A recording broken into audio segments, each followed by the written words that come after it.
ஓம் முருகா போற்றி. ஆறுமுகம் அருளிடும் அனுதினமும் ஏறுமுகம். என் அன்பு குழந்தையே, உன் அப்பா உன்னிடத்தில் தனிமையில் பேச வேண்டும். தனிமையில் உன்னிடத்தில் ஒரு ரகசியத்தை பற்றி பேச வேண்டும். என் அன்பு குழந்தையே, ஒரு மிகப்பெரிய காரியத்தை பற்றி உன்னிடத்தில் தெளிவுபடுத்த வந்திருக்கின்றேன். உன் வாழ்க்கையில் நடந்து கொண்டிருக்கும் நிகழ்வுகளுக்கு காரணமாக இருப்பது யார் என்று உனக்கு நான் பல ஆயிரம் தடவை தெரிவித்து விட்டது. அது உனக்கு தெரிந்தும் உன் வீட்டில் என்ன நடந்து கொண்டிருக்கிறது என்பதனை புரிந்து கொண்டும் நடப்பதை தடுக்க முடியாமல் தவித்து வருகிறாய்.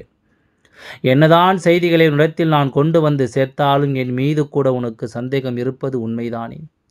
சந்தேகம் இல்லை அப்பா, உன் உதடுகள் சொன்னாலும் உன் உள்ளத்தில் சந்தேகம் என்பது இருக்கத்தானே செய்கிறது.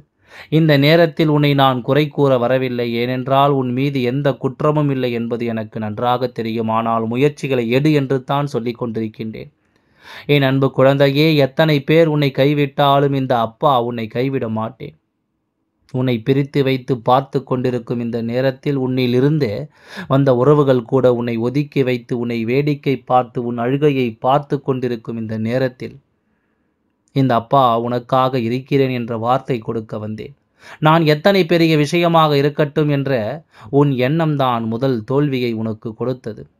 எதுவுமே எடுத்தவுடன் நடந்துவிட வேண்டும் என்று நினைக்காதே. என் அன்பு குழந்தையே, அவசரத்திலும் அவசரம், எண்ணத்திலும் உன்னுடைய முன் கோபத்திலும் முயற்சிகள் எடுக்காத காரியமும் எப்பொழுதும் நிலைத்து நிற்காது என்பதை புரிந்து கொள். அவசரப்பட்டு வாழ்ந்து நம் வரும் துன்பங்களை அனுபவித்துக் கொண்டிருக்கும் என் குழந்தையே, அன்று நீ சொன்ன ஒரு வார்த்தையை பிடித்து கொண்டு தான் இது நாள் வரை உனக்கு வினைகளை அள்ளி கொடுத்து கொண்டிருக்கின்றது. ஒரு குடும்பத்தின் வார்த்தைகளை அளந்து பேச வேண்டும் என்பதை எத்தனையோ முறை உன்னிடம் நான் கூறியிருக்கின்றேன். அவசரப்பட்டு முன்கோபத்தால் வார்த்தைகளை வெளிவிட்டு பகையை உருவாக்கிவிட்டு இன்று அந்த பகையின் மூலம் அனுபவிக்க முடியாத வழிகளை அனுபவித்துக் கொண்டிருக்கும் என் குழந்தையே, ஒன்றை மட்டும் தெரிந்து கொள். பேசும் வார்த்தைகளை விட பேசாத வார்த்தைகளுக்கு மதிப்பு அதிகம் இருக்கிறது. இங்கே அந்த மதிப்பை தேட வேண்டும் என்று நினைத்தால் தேவையற்ற மனிதர்களோடு சேர்வதை விட்டுவிட்டு உன் வாழ்க்கைக்கு தேவையான மனிதர்களை, அதுவும் நல்ல மனிதர்களை உன் அருகில் வைத்து கொண்டு உன் வாழ்வை சொர்க்கமாக்க நீ முயற்சிகள் எடுத்தால் நல்ல முடிவாக இங்கே நடக்கும் என்பதை புரிந்து கொள். நீ முயற்சிகள் எடுக்க பயப்படுகிறாய். நான் உன்னோடு இருக்கும் வரை முயற்சிகளை எடு, நல்ல முடிவை தருவேன் என்று பலமுறை கூறினேன்.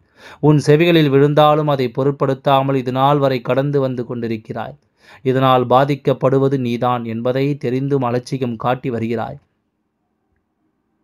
நீ படுத்தி வரும் வினைகளிடமிருந்து உன்னை தப்பிவிக்க வேண்டும் என்று உன் அப்பா நான் நினைக்கின்றேன். நீ பட்ட பாடுகள் போதும், வலிகள் போதும். வலிகளை தாங்க முடியாமல் வாழ்க்கையை வெறுத்து நிற்கும் நிலையில் நின்று கொண்டிருக்கிறாய். அடுத்த அடி எடுத்து வைத்தால் பள்ளத்தில் விழுந்துவிடும் நிலையில் நிற்கிறாய். அநேகமாக இந்த முறை உன்னிடம் கூறிவிட்டேன். தேவையில்லாத செயலில் ஈடுபடாதே என்று நீ யோசித்துப்பார். யாரோடு நீ வாக்குவாதத்தில் இறங்கினாய், யாரிடத்தில் வார்த்தைகளை விட்டாய், யாரால் இப்பொழுது இப்படிப்பட்ட வேதனையில் தவிக்கிறாய் என்பது தெளிவாக தெரிய வரும். நீ இருக்கும் இடமில்லாமல் போக வேண்டும். நோய் நொடிகள் அவதிப்பட வேண்டும். உன் வாழ்க்கையில் உறவுகளை இழந்து தனிமையில் நிற்க வேண்டும். கையில் எதுவும் இல்லாமல் பிறரிடத்தில் கையேந்தி நிற்க வேண்டும். அடுத்த நிமிடம் என்ன நடக்கும் என்ற பயத்தில் இருக்க வேண்டும் என்று தான் உனக்கு அந்த குடும்பம் செய்யப்பட்டதாக இருக்கிறது. இதிலிருந்து நீ விடுபட வேண்டும் என்பது இந்த முருகனின் ஆசை. அதை நான் நிறைவேற்றி தருகின்றேன். சற்று பொறுமையாக காத்து கொண்டிரு. உனக்கான வேண்டுதல் நிச்சயமாக நடந்து தீரும். எல்லாம் நல்லபடியாகவே நடக்கும். ஓம் அப்பா போற்றி. நன்றி, வணக்கம்.